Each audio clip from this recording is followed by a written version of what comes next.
Hello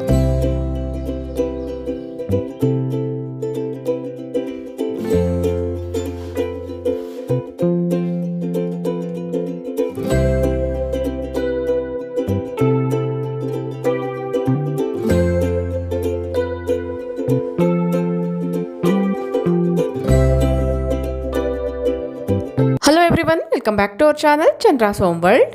ಇವತ್ತಿನ ವಿಡಿಯೋದಲ್ಲಿ ಮನೆ ಕ್ಲೀನ್ ಮಾಡುವಾಗ ಅಥವಾ ಮನೆ ಡಸ್ಟಿಂಗ್ ಮಾಡುವಾಗ ಉಪಯೋಗವಾಗುವಂತಹ 9 ಟಿಪ್ಸ್ನ ಶೇರ್ ಮಾಡ್ತಾ ಇದ್ದೀನಿ. ನಿಮ್ಮ ಮನೆ ಕೂಡ ಡಸ್ಟ್ ಫ್ರೀ ಆಗಿರಬೇಕು ಅಂತಾದರೆ ಈ ಒಂದು ಟಿಪ್ಸ್ ನಿಮಗೆ ಡೆಫಿನೆಟ್ಲಿ ಹೆಲ್ಪ್ಫುಲ್ ಆಗುತ್ತೆ. ವಿಡಿಯೋನ ಎಲ್ಲೂ ಸ್ಕಿಪ್ ಮಾಡ್ತೀರಾ, ಕೊನೆವರೆಗೂ ನೋಡ್ತಾ ಹೋಗಿ. ಈ 9 ಕ್ಲೀನಿಂಗ್ ಟಿಪ್ಸ್ ಯಾವುದು ಅಂತ ನೋಡೋದಕ್ಕಿಂತ ಮುಂಚೆ ನೀವೇನಾದ್ರು ನಮ್ಮ ಚಾನಲ್ನ ಫಸ್ಟ್ ಟೈಮ್ ವಿಸಿಟ್ ಮಾಡ್ತಾ ಇದ್ರೆ ಈಗಲೇ ಸಬ್ಸ್ಕ್ರೈಬ್ ಮಾಡಿಕೊಂಡು ಪಕ್ಕದಲ್ಲಿರುವಂಥ ಬೆಲ್ ಐಕನ್ನ ಕ್ಲಿಕ್ ಮಾಡಿ. ಬೆಲ್ ಐಕನ್ ಕ್ಲಿಕ್ ಮಾಡಿ ಆಲ್ ಆನ್ ಆಪ್ಷನ್ ಕ್ಲಿಕ್ ಮಾಡೋದ್ರಿಂದ ನಾನು ನೆಕ್ಸ್ಟ್ ವಿಡಿಯೋ ಹಾಕಿದ ಕೂಡಲೇ ನಿಮಗೆ ನೋಟಿಫಿಕೇಶನ್ಸ್ ಅನ್ನೋದು ಬರುತ್ತೆ. ನೀವೇ ಫಸ್ಟ್ ಆಗಿ ನಮ್ಮ ವಿಡಿಯೋಸ್ನ ನೋಡ್ಬೋದು. ಇನ್ನು without delay let start the video. Tip number 1, ಈ ಬಾಟಲಿಂದ ಕಿಟಕಿಗಳನ್ನ ಯಾವ ಥರ ಈಸಿಯಾಗಿ ಕ್ಲೀನ್ ಮಾಡ್ಕೊಳ್ಬೋದು ಅಂತ ನೋಡೋಣ. ಡಸ್ಟರ್ ಇಲ್ಲ ಅಂದ್ರೂ ಪರವಾಗಿಲ್ಲ, ಈ ಥರದೊಂದು ಸ್ಪ್ರೇ ಬಾಟಲ್ ಇದ್ರೆ ಸಾಕಾಗುತ್ತೆ. ಇನ್ನು ಕಿಟಕಿಗಳಿಗೆ ಈ ಥರ ಮೆಶ್ ಡೋರ್ಸ್ ಎಲ್ಲ ಹಾಕಿದ್ರೆ ಈ ಒಂದು ಮೆಶ್ ಡೋರ್ಸ್ನ ಡಸ್ಟಿಂಗ್ ಮಾಡ್ಕೊಳ್ಳೋದಕ್ಕೋಸ್ಕರ ಈ ಥರ ಮೈಕ್ರೋಫೈಬರ್ ಎಕ್ಸ್ಟೆಂಡೆಡ್ ಡಸ್ಟರ್ಸ್ನ ಯೂಸ್ ಮಾಡ್ಬೋದು. ಡ್ರೈ ಡಸ್ಟಿಂಗ್ ಮಾಡುವಾಗ ಇದು ತುಂಬ ಬೆಸ್ಟ್ ಆಗಿ ವರ್ಕ್ ಆಗುತ್ತೆ. ಇಲ್ಲ ಅದೇ ಮೆಶ್ ಡೋರ್ಸ್ನ ಕ್ಲೀನ್ ಮಾಡೋಕ್ಕೆ ಈ ಥರ ಟೂಲ್ಸ್ ಕೂಡ ಸಿಗುತ್ತೆ. ಇದರಿಂದ ಕೂಡ ಈಸಿಯಾಗಿ ಕ್ಲೀನ್ ಮಾಡ್ಕೊಳ್ಬೋದು. ಇಲ್ಲಿ ಅಬ್ಸರ್ವ್ ಮಾಡ್ತಾ ಇರ್ಬೋದು ಕಿಟಕಿಯಲ್ಲಿ ಎಷ್ಟೊಂದು ಧೂಳಿದೆ ಅಂತ. ಬ್ಯಾಕ್ ಸೈಡ್ ಕಿಟಕಿನ ಕೂಡ ಈಸಿಯಾಗಿ ಯಾವ ಥರ ಕ್ಲೀನ್ ಮಾಡ್ಕೊಳ್ಬೋದು ಅನ್ನೋದನ್ನ ಇದೇ ವಿಡಿಯೋದಲ್ಲೇ ತೋರಿಸ್ತಾ ಹೋಗ್ತೀನಿ. ವಿಡಿಯೋನ ಎಲ್ಲೂ ಸ್ಕಿಪ್ ಮಾಡಿದಿರ ಕೊನೆವರೆಗೂ ನೋಡ್ತಾ ಹೋಗಿ.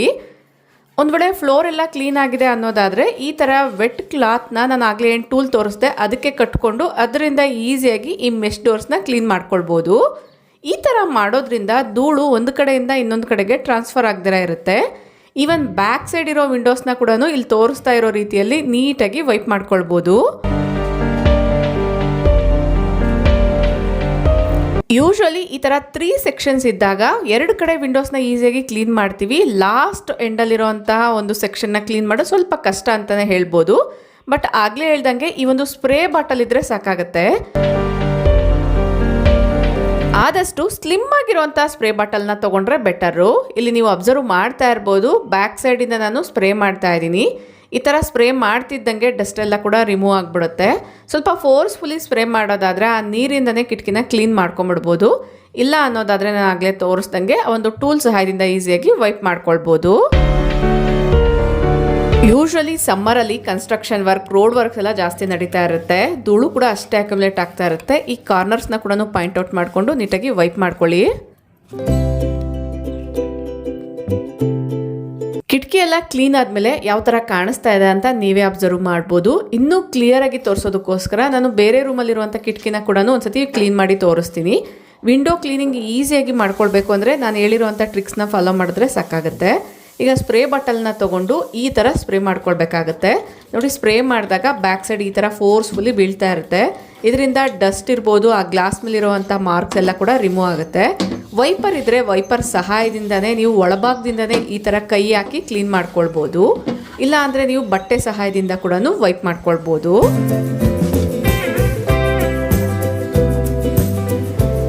ಕಿಟಕಿಯ 2 ಕಡೆ ಹೋಗಿ ಕ್ಲೀನ್ ಮಾಡೋವಂಥ ಆಕ್ಸೆಸ್ ಇದ್ದರೆ ಈಸಿಯಾಗಿ ಕ್ಲೀನ್ ಮಾಡ್ಕೊಳ್ತೀವಿ. ಅದೇ ಕಿಟಕಿ ನಾವು ಒಳಭಾಗದಿಂದನೇ ಔಟ್ಸೈಡ್ ಇರುವಂಥ ಲೇಯರ್ನ ಕ್ಲೀನ್ ಮಾಡಬೇಕು ಅನ್ನೋದಾದರೆ ನಾನು ಆಗಲೇ ತೋರಿಸಿರುವಂಥ ಕೆಲವೊಂದು ಟ್ರಿಕ್ಸ್ನ ಫಾಲೋ ಮಾಡಿದ್ರೆ ನೀವು ಈಸಿಯಾಗಿ ವಿಂಡೋಸ್ನ ಕ್ಲೀನ್ ಮಾಡ್ಕೊಳ್ಬೋದು.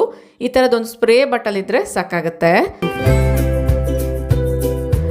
ನೆಕ್ಸ್ಟ್ ಟ್ರಿಕ್, ಯೂಶುವಲಿ ಕೆಲವೊಂದು ಏರಿಯಾಸಲ್ಲಿ ತುಂಬ ಜಾಸ್ತಿ ಧೂಳು ಅಕ್ಯುಮುಲೇಟ್ ಆಗ್ತಾ ಇರುತ್ತೆ. ಅದರಲ್ಲೂ ಈ ಥರ ವುಡನ್ ಪಾಲಿಶ್ ಏನು ಮಾಡಿಸಿರ್ತೀವಿ ಈ ಇಂಟೀರಿಯರ್ ಡಿಸೈನ್ಸಲ್ಲಿ ತುಂಬ ಜಾಸ್ತಿ ಧೂಳು ಅನ್ನೋದು ಅಬ್ಸರ್ವ್ ಆಗ್ತಾ ಇರುತ್ತೆ. ಈ ಧೂಳನ್ನ ನಾವು ಈ ಥರ ಡಸ್ಟರಿಂದ ಉದುರಿಸ್ತೀವಿ ಅನ್ನೋದಾದರೆ ಒಂದು ಕಡೆಯಿಂದ ಇನ್ನೊಂದು ಕಡೆಗೆ ಹೋಗ್ತಾ ಇರುತ್ತೆ. ಇದು ಟಿ ವಿ ಯೂನಿಟ್ ಆಗಿರೋದ್ರಿಂದ ಮೇಲ್ಭಾಗದಲ್ಲಿ ಈ ಥರ ಡಸ್ಟಿಂಗ್ ಮಾಡುವಾಗ ಟಿ ವಿ ಮೇಲಿರ್ಬೋದು ಮತ್ತು ಆ ಒಂದು ಟಿ ವಿ ಸ್ಟ್ಯಾಂಡ್ ಮೇಲೆಲ್ಲ ಬೀಳ್ತಾ ಇರುತ್ತೆ. ಸೊ ಡಸ್ಟ್ ಒಂದು ಕಡೆಯಿಂದ ಇನ್ನೊಂದು ಕಡೆಗೆ ಟ್ರಾನ್ಸ್ಫರ್ ಆಗದಿರ ಕ್ಲೀನ್ ಮಾಡೋದಕ್ಕೋಸ್ಕರ ವ್ಯಾಕ್ಯೂಮ್ ಕ್ಲೀನರ್ಸ್ನ ಯೂಸ್ ಮಾಡ್ಕೊಳ್ಬೋದು. ಈಗ ತುಂಬ ಡಿಫ್ರೆಂಟ್ ಆಗಿರುವಂಥ ವ್ಯಾಕ್ಯೂಮ್ ಕ್ಲೀನರ್ಸ್ ಅನ್ನೋದು ಅವೈಲಬಲ್ ಇದೆ. ನಿಮ್ಮ ಮನೆಗೆ ಯಾವ್ದು ಕರೆಕ್ಟಾಗಿ ಸೂಟ್ ಆಗುತ್ತೋ ಅನ್ನೋದನ್ನ ನೋಡಿಕೊಂಡು ಕೂಡ ನೀವು ಸೆಲೆಕ್ಟ್ ಮಾಡ್ಕೊಳ್ಬೋದು. ನಾನಿಲ್ಲಿ ಅಗರ ವ್ಯಾಕ್ಯೂಮ್ ಕ್ಲೀನರ್ನ ಯೂಸ್ ಮಾಡ್ತಾ ಇದ್ದೀನಿ. ಇದಕ್ಕೆ ಕೊಟ್ಟಿರೋವಂಥ ಅಟ್ಯಾಚ್ಮೆಂಟ್ಸ್ನ ಫಿಕ್ಸ್ ಮಾಡಿಕೊಂಡು ನೀವು ಯಾವ ಏರಿಯಾನ ಕ್ಲೀನ್ ಮಾಡ್ತಾ ಇದ್ದೀರಾ ಅನ್ನೋದ್ರ ಮೇಲೆ ಅಟ್ಯಾಚ್ಮೆಂಟ್ನ ಚೇಂಜ್ ಮಾಡ್ಕೊಳ್ಬೋದು.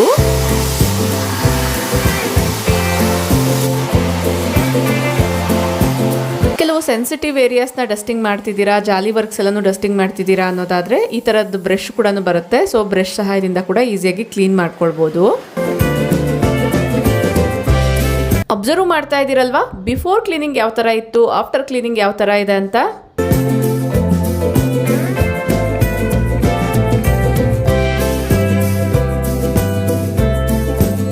ನಿಮ್ಮಲ್ಲಿ ಇತ್ತೀಚೆಗೆ ತುಂಬ ಜನ ರೈಲಿಂಗ್ಸ್ನ ಯಾವ ಥರ ಕ್ಲೀನ್ ಮಾಡ್ತೀರಾ ತೋರಿಸಿ ಅಂತ ಕೇಳಿದ್ದೀರಾ. ಮನೆ ಒಳಗಡೆ ಇರುವಂಥ ರೈಲಿಂಗ್ಸ್ನ ಬೇರೆ ಮೆಥಡಲ್ಲಿ ಕ್ಲೀನ್ ಮಾಡಬೇಕಾಗುತ್ತೆ, ಬಾಲ್ಕನಿಯಲ್ಲಿರುವಂಥ ರೈಲಿಂಗ್ಸ್ನೇ ಬೇರೆ ಮೆಥಡಲ್ಲಿ ಕ್ಲೀನ್ ಮಾಡಬೇಕಾಗತ್ತೆ.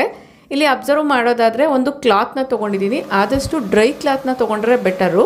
ಅದರಲ್ಲೂ ಬನಿಯನ್ ಕ್ಲಾತ್ ಇರ್ಬೋದು, ಮೈಕ್ರೋಫೈಬರ್ ಕ್ಲಾತು, ಈ ಥರ ರೈಲಿಂಗ್ಸ್ ಕ್ಲೀನ್ ಮಾಡೋಕ್ಕೆ ತುಂಬ ಎಕ್ಸಲೆಂಟಾಗಿ ವರ್ಕ್ ಆಗುತ್ತೆ. ಮನೆ ಒಳಗಡೆ ಇರುವಂಥದ್ದು ತುಂಬ ಡಸ್ಟಿ ಆಗಿರಲ್ಲ, ಈಸಿಯಾಗಿ ಕ್ಲೀನ್ ಮಾಡ್ಕೊಳ್ಬೋದು. ಅದೇ ಬಾಲ್ಕನಿಗಳಲ್ಲಿರುವಂಥ ರೈಲಿಂಗ್ಸ್ ಆದರೆ ಅಬ್ಸರ್ವ್ ಮಾಡ್ತಿದ್ದೀರಲ್ಲ ಎಷ್ಟೊಂದು ಡಸ್ಟಿಯಾಗಿ ಮಣ್ಣೆಲ್ಲ ಎಷ್ಟು ನೀಟಾಗಿ ಕಾಣಿಸ್ತಿದೆ ಅಂತ. ಇವುಗಳನ್ನ ಕ್ಲೀನ್ ಮಾಡೋದಕ್ಕೆ ನಾನು ಒಂದು ಮೆಥಡ್ನ ಫಾಲೋ ಮಾಡ್ತೀನಿ. ಫಸ್ಟ್ಗೆ ಒಂದು ಮೈಕ್ರೋಫೈಬರ್ ಕ್ಲಾತ್ನ ತೇವ ಮಾಡಿಕೊಂಡು ಆ ಬಟ್ಟೆಯಿಂದ ನೀಟಾಗಿ ಎಲ್ಲ ರೈಲಿಂಗ್ನ ವೈಪ್ ಮಾಡಿಬಿಡ್ತೀನಿ. ಈ ಥರ ವೈಪ್ ಮಾಡಿದಾಗ ಅದ್ರ ಮೇಲಿರುವಂಥ ಮಣ್ಣು ಡಸ್ಟ್ ಎಲ್ಲ ಈಸಿಯಾಗಿ ಬಂದ್ಬಿಡುತ್ತೆ.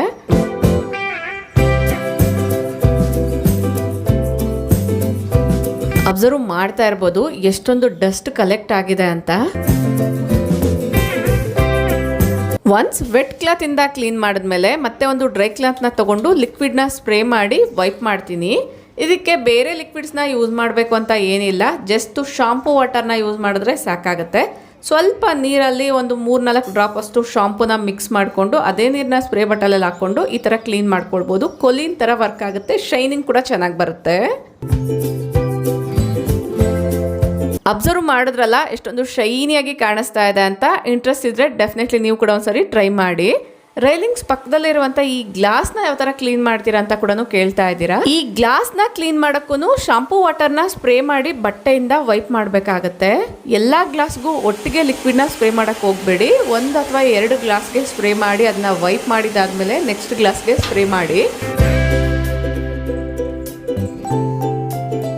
ಯೂಶ್ವಲಿ ಈ ಥರದ ಕ್ಲೀನಿಂಗ್ಸ್ ಎಲ್ಲ ಫ್ಲೋರ್ ಕ್ಲೀನ್ ಮಾಡೋದಕ್ಕಿಂತ ಮುಂಚೆನೇ ಮಾಡ್ಕೊಂಡ್ಬಿಡ್ತೀನಿ. ಇಲ್ಲ ಅಂದರೆ ಮತ್ತೆ ಫ್ಲೋರ್ ಕ್ಲೀನಿಂಗ್ ಎಲ್ಲ ಮಾಡಬೇಕಾಗತ್ತೆ ಅನ್ನೋದ್ರಿಂದ ಲಿಕ್ವಿಡ್ ಎಲ್ಲ ಕೆಳಗಡೆ ಎಲ್ಲ ಸ್ಪ್ರೇ ಆಗಿರುತ್ತೆ ಅಲ್ವಾ. ಸೊ ಅದಕ್ಕೋಸ್ಕರ ಅಬ್ಸರ್ವ್ ಮಾಡ್ತಿದ್ದೀರಲ್ವಾ ಗ್ಲಾಸು ಕೂಡ ಎಷ್ಟೊಂದು ನೀಟಾಗಿ ಶೈನಿಯಾಗಿ ಕಾಣಿಸ್ತಿದೆ ಅಂತ.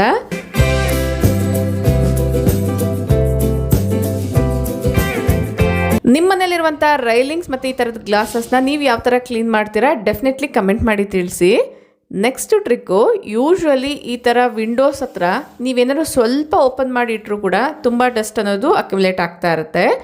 ಇಲ್ಲಿ ವೈಫೈ ರೂಟರ್ ಇದೆ, ಇಲ್ಲಿ ನೀವು ಅಬ್ಸರ್ವ್ ಮಾಡ್ತಾ ಇರ್ಬೋದು. ಈ ಒಂದು ಕಿಟಕಿಯಲ್ಲೇ ವೈರ್ ಬಂದಿರೋದ್ರಿಂದ ಕಿಟಕಿ ಸರಿಯಾಗಿ ಕ್ಲೋಸ್ ಆಗಲ್ಲ. ಸೊ ಈ ಒಂದು ಸಣ್ಣ ಸಂದಿಯಲ್ಲೂ ಕೂಡ ತುಂಬ ಜಾಸ್ತಿ ಡಸ್ಟ್ ಅನ್ನೋದು ಬರ್ತಾ ಇರುತ್ತೆ. ಇದನ್ನು ರೆಗ್ಯುಲರಾಗಿ ನಾನು ಯಾವ ಥರ ಕ್ಲೀನ್ ಮಾಡ್ತೀನಿ ಅಂತ ತೋರಿಸ್ತೀನಿ ನೋಡಿ. ಯೂಶ್ವಲಿ ನಾನು ಇದನ್ನೆಲ್ಲ ಪಕ್ಕಕ್ಕಿಟ್ಟು ಏನು ಕ್ಲೀನ್ ಮಾಡಲ್ಲ, ಬಟ್ ಇವತ್ತು ನಾನು ಸ್ವಲ್ಪ ಡೀಪ್ ಕ್ಲೀನ್ ಮಾಡ್ತಾ ಇರೋದ್ರಿಂದ ಇದನ್ನೆಲ್ಲ ಸೈಡ್ಗಿಟ್ಟು ಕ್ಲೀನ್ ಮಾಡ್ಕೊಳ್ತಾ ಇದ್ದೀನಿ.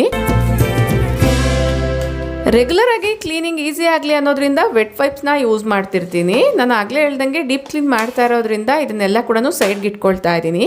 ಈಗ ನೋಡ್ತಿರ್ಬೋದು ಎಷ್ಟೊಂದು ಡಸ್ಟಿಯಾಗಿ ಕಾಣಿಸ್ತಿದೆ ಅಂತ. ಸೊ ಯೂಶ್ವಲಿ ಸುಮಾರು ಜನ ಹೇಳ್ತಿರ್ತೀರಾ ನಿಮ್ಮ ಮನೆ ಯಾವಾಗಲೂ ಕ್ಲೀನಾಗಿ ಮೇಂಟೈನ್ ಮಾಡ್ತೀರಾ ಅಂತ. ಎಷ್ಟೇ ಕ್ಲೀನ್ ಮಾಡಿದ್ರೂ ಕೂಡ ಕನ್ಸಿಸ್ಟೆನ್ಸಿ ಅನ್ನೋದು ತುಂಬ ಮ್ಯಾಟರ್ ಆಗುತ್ತೆ. ನಾವು ಯಾವ ಥರ ರೊಟೀನ್ಸ್ನ ಫಿಕ್ಸ್ ಮಾಡ್ಕೊಂಡಿದ್ದೀವಿ ಅದರ ಕರೆಕ್ಟಾಗಿ ಫಾಲೋ ಮಾಡ್ತಿದ್ದೀವಾ ಇಲ್ಲ ಅನ್ನೋದ್ರ ಮೇರೆಗೆ ಮನೆ ಕ್ಲೀನಿಂಗ್ ಅನ್ನೋದು ಡಿಪೆಂಡ್ ಆಗುತ್ತೆ. ಫಸ್ಟಿಗೆ ನಾನು ವಿಂಡೋ ಎಲ್ಲ ಕೂಡ ಒಂದ್ಸತಿ ಡಸ್ಟಿಂಗ್ ಮಾಡ್ಕೊಳ್ತಾ ಇದ್ದೀನಿ. ಈ ಥರ ಸಿಂಗಲ್ ವಿಂಡೋಸ್ ಇದ್ದಾಗ ಬ್ಯಾಕ್ ಸೈಡ್ ಎಲ್ಲ ಕ್ಲೀನ್ ಮಾಡ್ಕೊಳ್ಳೋಕ್ಕೆ ಈ ಒಂದು ಮಲ್ಟಿ ಕಲರ್ ಡಸ್ಟರ್ ಇದೆ ಅಲ್ವಾ, ಇದು ತುಂಬ ಚೆನ್ನಾಗಿ ವರ್ಕ್ ಆಗುತ್ತೆ. ಆ್ಯಕ್ಚುಲಿ ಈ ವೈಫೈ ಸೆಟ್ಟಿಂಗ್ನ ಫ್ಲೋರ್ ಮೇಲೆ ಒಂದು ಟೇಬಲ್ ಅಂದರೆ ಸ್ಟಡಿ ಟೇಬಲ್ ಇಟ್ಟು ಅದರ ಮೇಲೆ ಇದನ್ನೆಲ್ಲ ಫಿಕ್ಸ್ ಮಾಡಿಸ್ಕೊಂಡಿದ್ದೆ. ಬಟ್ ಫ್ಲೋರ್ ಕ್ಲೀನ್ ಮಾಡುವಾಗ ಇದೆಲ್ಲ ಅಡ್ಡ ಬರ್ತಿರುತ್ತೆ, ಕೆಳಗಡೆ ಎಲ್ಲ ನೀಟಾಗಿ ಕ್ಲೀನ್ ಮಾಡ್ತಾ ಇಲ್ಲ ಅನ್ನೋದ್ರಿಂದ ಈ ಥರ ಫಿಕ್ಸ್ ಮಾಡ್ಕೊಂಡಿದ್ದೀನಿ. ನಿಮ್ಗೆ ಯಾರಿಗಾದ್ರೂ ಯೂಸ್ ಆಗುತ್ತೇನೋ ಅನ್ನೋದ್ರಿಂದ ತೋರಿಸ್ತಾ ಇದ್ದೀನಿ. ಇದು ಸ್ಟಡಿ ಟೇಬಲ್ಲು ಒಂದು ಕಡೆ ಫೋಲ್ಡ್ ಮಾಡಿರೋದೇನಿರುತ್ತೆ ಅದನ್ನು ತೆಗೆದುಬಿಟ್ಟು ಇಲ್ಲಿ ತೋರಿಸ್ದೆ ಅಲ್ವಾ ಆ ಥರ ಫಿಕ್ಸ್ ಮಾಡ್ಕೊಂಡಿದ್ದೀನಿ. ಈಗ ಇನ್ನೊಂದು ವೆಟ್ ವೈಪ್ನ ತೊಗೊಂಡು ಈ ಪ್ಲಗ್ ಏರಿಯಾ ಎಲ್ಲ ಏನಿರುತ್ತೆ ಅದನ್ನೆಲ್ಲ ನೀಟಾಗಿ ಡಸ್ಟಿಂಗ್ ಮಾಡ್ಕೊಳ್ತಾ ಇದ್ದೀನಿ. ಆಗಲೇ ಹೇಳ್ದಂಗೆ ಈ ಕಿಟಕಿ ಸ್ವಲ್ಪ ಗ್ಯಾಪ್ ಇರೋದ್ರಿಂದ ಅಂದರೆ ನೀಟಾಗಿ ಕ್ಲೋಸ್ ಆಗದೆ ಇರೋ ಕಾರಣ ಡಸ್ಟ್ ಅನ್ನೋದು ತುಂಬ ಜಾಸ್ತಿ ಬರ್ತಾ ಇರುತ್ತೆ. ಸೊ ರೆಗ್ಯುಲರಾಗಿ ಇದನ್ನು ಕ್ಲೀನ್ ಮಾಡ್ಕೊಳ್ಳೇಬೇಕಾಗತ್ತೆ.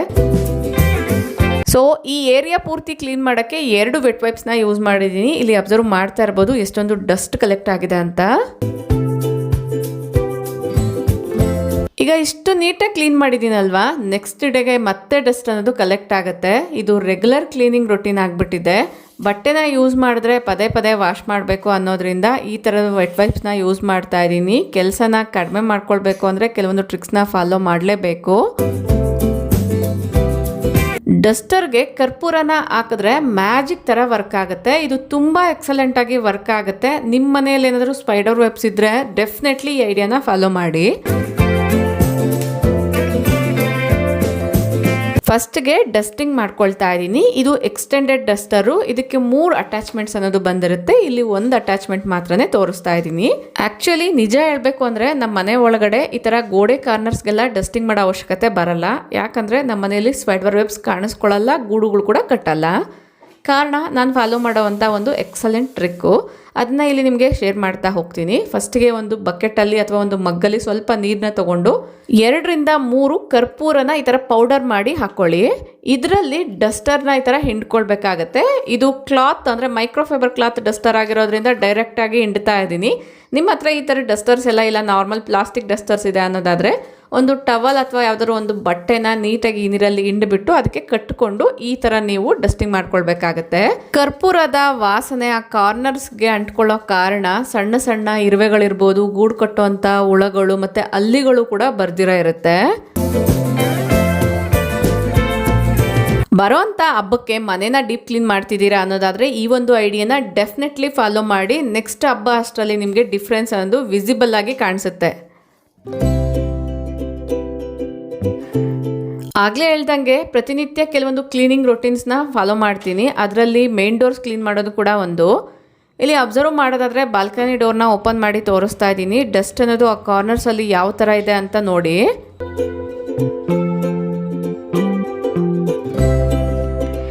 ಇವುಗಳನ್ನ ಪ್ರತಿನಿತ್ಯ ಕ್ಲೀನ್ ಮಾಡಬೇಕಂದ್ರೆ ಡೆಫಿನೆಟ್ಲಿ ಮಾಡಲೇಬೇಕಾಗತ್ತೆ. ಯಾಕಂದರೆ ಕೆಲವೊಂದು ಏರಿಯಾಸು ಶೈನಿಂಗ್ ಹೋಯ್ತು ಅಂದರೆ ಮತ್ತೆ ಅದನ್ನು ಕ್ಲೀನ್ ಮಾಡ್ಕೊಳ್ಳೋದು, ಸೆಟ್ ಮಾಡೋವಂಥದ್ದು ತುಂಬ ಕಷ್ಟ ಆಗುತ್ತೆ.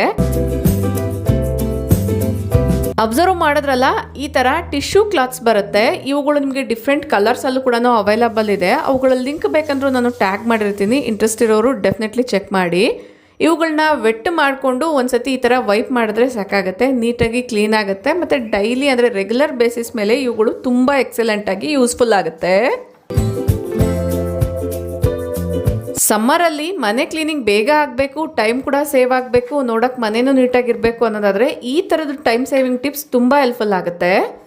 ಯೂಶ್ವಲಿ ನೀವು ಮೈಕ್ರೋಫೈಬರ್ ಕ್ಲಾತ್ನ ಕ್ಲೀನಿಂಗ್ಗೆ ಯೂಸ್ ಮಾಡ್ತೀರಾ ಅನ್ನೋದಾದರೆ ತುಂಬ ಎಕ್ಸಲೆಂಟಾಗಿ ವರ್ಕ್ ಆಗುತ್ತೆ. ಒನ್ಸ್ ತುಂಬ ಜಾಸ್ತಿ ಡಸ್ಟಿ ಆಯಿತು ಅಂದರೆ ಅದನ್ನು ಕ್ಲೀನ್ ಮಾಡೋದು ಕೂಡ ತುಂಬ ಕಷ್ಟ ಆಗುತ್ತೆ. ಅದರ ಬದಲಿಗೆ ಈ ಥರದ್ದೆಲ್ಲ ಆಪ್ಷನ್ಸ್ ಅನ್ನೋದು ಇರುತ್ತೆ. ಇವುಗಳನ್ನ ನೀವು ಉಪಯೋಗಿಸ್ಕೊಳ್ಳೋದಾದರೆ ಟೈಮ್ ಕೂಡ ಸೇವ್ ಆಗುತ್ತೆ. ಮತ್ತು ಇದನ್ನು ವಾಶ್ ಮಾಡಿ ಕೂಡ ರಿಯೂಸ್ ಮಾಡ್ಕೊಳ್ಬೋದು.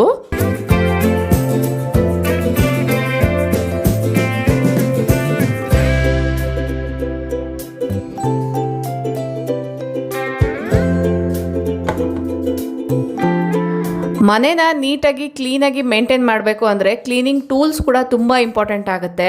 ಯಾವ ಏರಿಯಾನ ಕ್ಲೀನ್ ಮಾಡೋಕ್ಕೆ ಯಾವ ಟೂಲ್ ಯೂಸ್ ಮಾಡಿದ್ರೆ ಎಕ್ಸಲೆಂಟಾಗಿ ವರ್ಕ್ ಆಗುತ್ತೆ ಅನ್ನೋದ್ರ ಮೇರೆಗೆ ನೀವು ಸೆಲೆಕ್ಟ್ ಮಾಡ್ಕೊಳ್ಬೇಕಾಗತ್ತೆ. ಇಲ್ಲಿ ನಾನು ಯೂಸ್ ಮಾಡ್ತಾ ಇರುವಂಥ ಕೆಲವೊಂದು ಕ್ಲೀನಿಂಗ್ ಟೂಲ್ಸ್ನ ತೋರಿಸ್ತಾ ಇದ್ದೀನಿ. ಇವುಗಳ ಲಿಂಕ್ ಬೇಕಂದರೆ ಡಿಸ್ಕ್ರಿಪ್ಷನಲ್ಲಿ ಟ್ಯಾಗ್ ಮಾಡಿರ್ತೀನಿ. ಇಂಟ್ರೆಸ್ಟ್ ಇರೋರು ಚೆಕ್ ಮಾಡಿ. ಇದಲ್ಲದೆ ನಾನು ಇನ್ನೂ ಕೆಲವೊಂದು ಕ್ಲೀನಿಂಗ್ ಟೂಲ್ಸ್ನ ಯೂಸ್ ಮಾಡ್ತೀನಿ. ಅವುಗಳ ಬಗ್ಗೆ ಈಗಾಗಲೇ ಒಂದು ವಿಡಿಯೋನ ಶೇರ್ ಮಾಡಿದ್ದೀನಿ. ಆ ವಿಡಿಯೋ ಲಿಂಕ್ ಮೇಲೆ ಕಾಣುವಂಥ ಐ ಬಟನಲ್ಲಿ ಕೊಟ್ಟಿರ್ತೀನಿ. ಇಂಟ್ರೆಸ್ಟ್ ಇರೋರು ಚೆಕ್ ಮಾಡಿ. ಫಸ್ಟ್ ಇಟ್ಟಿದ್ದು ಎಕ್ಸ್ಟೆಂಡೆಡ್ ಡಸ್ಟರು. ಇದು ಕೂಡ ಎಕ್ಸ್ಟೆಂಡೆಡ್ ಡಸ್ಟರೇ, ತುಂಬ ಜಾಸ್ತಿ ಎಕ್ಸ್ಟೆಂಡ್ ಆಗಲ್ಲ. ನೋಡ್ತಿದ್ದೀರಲ್ವ, ಇಷ್ಟು ಉದ್ದ ಆಗುತ್ತೆ. ಇದಲ್ಲದೆ ನಿಮಗೆ ಬ್ಲೂ ಕಲರಲ್ಲಿ ಕಾಣಿಸ್ತಿದೆ ಅಲ್ವಾ, ಇದು ವಿಂಡೋ ಕ್ಲೀನರು. ಮತ್ತು ಟಿಶ್ಯೂ ಕ್ಲಾತ್ಸ್ ಕೂಡ ಇಟ್ಟಿದ್ದೀನಿ. ಆಗಲೇ ಹೇಳ್ದಂಗೆ ನೀವು ಬಲ್ಕ್ ಅಥವಾ ಕಾಂಬೋ ಸೆಟ್ಟಲ್ಲಿ ತೊಗೊಳ್ಳೋದಾದರೆ ನಿಮಗೆ 3 ಕಲರ್ ಒಂದರಲ್ಲೇ ಸಿಗುತ್ತೆ. ಸಿಂಗಲ್ ವಿಂಡೋನ ಕ್ಲೀನ್ ಮಾಡೋಕ್ಕೆ ಮಲ್ಟಿ ಕಲರ್ ಡಸ್ಟರು, ಎಲ್ಲ ರೀತಿಯ ಕ್ಲೀನಿಂಗ್ ಲಿಕ್ವಿಡ್ಸ್ನ ಹಾಕೊಳ್ಳೋಕ್ಕೆ ಐಕಿಯಾ ಸ್ಪ್ರೇ ಬಾಟಲು. ಇದಲ್ಲದೆ ಕ್ಲಾತ್ಸಲ್ಲಿ ಮೈಕ್ರೋಫೈಬರ್ ಕ್ಲಾತ್ಸ್ನ ಯೂಸ್ ಮಾಡ್ತೀನಿ. ಬಿಟ್ಟರೆ ವೆಟ್ ವೈಪ್ಸು ಮತ್ತು ಟಿಶ್ಯೂ ಕ್ಲಾತ್ಸು. ಇವುಗಳ ಲಿಂಕ್ ಡಿಸ್ಕ್ರಿಪ್ಷನಲ್ಲಿ ಟ್ಯಾಗ್ ಮಾಡಿರ್ತೀನಿ. ಒಂದ್ಸತಿ ಚೆಕ್ ಮಾಡಿ ಕಮೆಂಟ್ ಮಾಡಿ. ಪ್ರತಿ ಮನೆಯಲ್ಲೂ ಎಕ್ಸಲೆಂಟಾಗಿ ವರ್ಕ್ ಆಗುವಂಥ ಒಂದು ಯೂನಿವರ್ಸಲ್ ಟ್ರಿಕ್ ಹೇಳ. ಕೆಲವೊಬ್ಬರು ಫೋನಲ್ಲಿ ಸ್ವಲ್ಪ ಹೊತ್ತು ಮಾತಾಡಿ ಕಟ್ ಮಾಡ್ತಿರ್ತಾರೆ. ಅದೇ ಕೆಲವೊಬ್ಬರು ಗಂಟೆಗಟ್ಟಲೆ ಮಾತಾಡ್ತಿರ್ತಾರೆ. ನಿಮಗೂ ಆ ಥರ ಗಂಟೆಗಟ್ಟಲೆ ಮಾತಾಡೋವಂಥ ಫ್ರೆಂಡ್ ಇರ್ಬೋದು, ಕಸಿನ್ ಇರ್ಬೋದು, ಫ್ಯಾಮಿಲಿ ಮೆಂಬರ್ ಯಾರಾದರೂ ಇದ್ದಾರಾ? ಹಾಗಾದರೆ ಈ ಒಂದು ಟ್ರಿಕ್ನ ನೀವು ಕೂಡ ಟ್ರೈ ಮಾಡ್ಬೋದು. ವಿಂಡೋ ಕ್ಲೀನ್ ಮಾಡೋಕ್ಕಂತಲೇ ಸಪ್ರೇಟಾಗಿ ಒಂದು ದಿನಾನ ಫಿಕ್ಸ್ ಮಾಡ್ದಿರಾ ಈ ಥರ ನೀವು ಫೋನ್ ಮಾತಾಡುವಾಗ ಕಿಟಕಿನ ಕ್ಲೀನ್ ಮಾಡ್ಕೊಳ್ಬೋದು. ಯಾವುದೇ ಟೈಮಲ್ಲಾದರೂ ಕೂಡ ಸ್ವಲ್ಪ ಜಾಸ್ತಿ ಹೊತ್ತು ಫೋನಲ್ಲಿ ಮಾತಾಡ್ತೀವಿ ಅನ್ನೋ ಮ್ಯಾಟ್ರ್ ಇದ್ದಾಗ ಈ ಥರ ಒಂದು ಕ್ಲಾತ್ನ ತೊಗೊಂಡು ವಿಂಡೋ ಹತ್ರ ಕೂತ್ಕೊಂಡು ಕ್ಲೀನ್ ಮಾಡ್ಕೊಳ್ಬೋದು. ಇಲ್ಲ ನೀವು ಆ ಕಡೆ ಈ ಕಡೆ ಮೂವ್ ಮಾಡ್ತಾ ಕೂಡ ಎಲ್ಲಾದರೂ ಡಸ್ಟ್ ಕಾಣಿದಾಗ ಒಂದ್ಸತಿ ವೈಪ್ ಮಾಡ್ಕೊಳ್ಬೋದು. ಇದು ತುಂಬ ಚೆನ್ನಾಗಿ ವರ್ಕ್ ಆಗುತ್ತೆ, ಕೆಲಸ ಮಾಡಿದ್ದೀವಿ ಅನ್ನೋ ಫೀಲಿಂಗ್ ಕೂಡ ಬರಲ್ಲ.